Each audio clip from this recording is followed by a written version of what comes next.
এই সত্যি করে বল, তোকে সাথে আর কে কে আছে বল। মেম্বার স্যার, আমার সাথে কেউ নেই, আমার সাথে কেউ নেই, আমারও কেউ নেই, আমি এতিম, আমি একা, দুনিয়াতে আমি একা।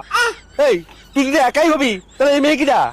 আরে সুন্নিরা আমি চিনি নে, আমি একলা ঢুকেছিলাম, মেম্বার সাহেব একলা ঢুকেছিলাম, এই সুন্নি ঢুকে বেতালটা লাগাইছে। এই ও কি করছে? ও করছে তোমাকে চেনে না, সত্যি কথা কি বলো তো দেখি। মিথ্যা কথা করছে, সে আর আমি তো একসাথে, আর সে তো আমার স্বামী। সুন্নি তুই কি করছিস? আমি তো স্বামী মানে বাড়াইছানা কথা করছিস।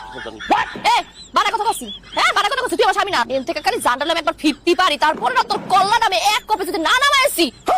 আমি করতেছি কিসের জন্য? আমার সারা জীবনের স্বপ্ন ছিল একটা ধলা মেয়ে বিয়ে করবো, আমি খালি বিয়ে করবো কিসের জন্য? স্বামী কিরম করে হলো, আমি তো খালি সুইটারি, তারপর আমি তোর দেখাচ্ছি। ও চাচা বিশ্বাস করেন কি করছে? ও আমার বউ না, ও আমার কেউ না, বিশ্বাস করেন। চিন্তা করছেন মেম্বার, হাতে নাতে ধরা হয়েছে, তারপর নিচে কোন অসুবিধা করতেছে। এই তোবা, তোর গায়ে যত শক্তি আছে ওরে বানা, সাইজ করো, সাইজ।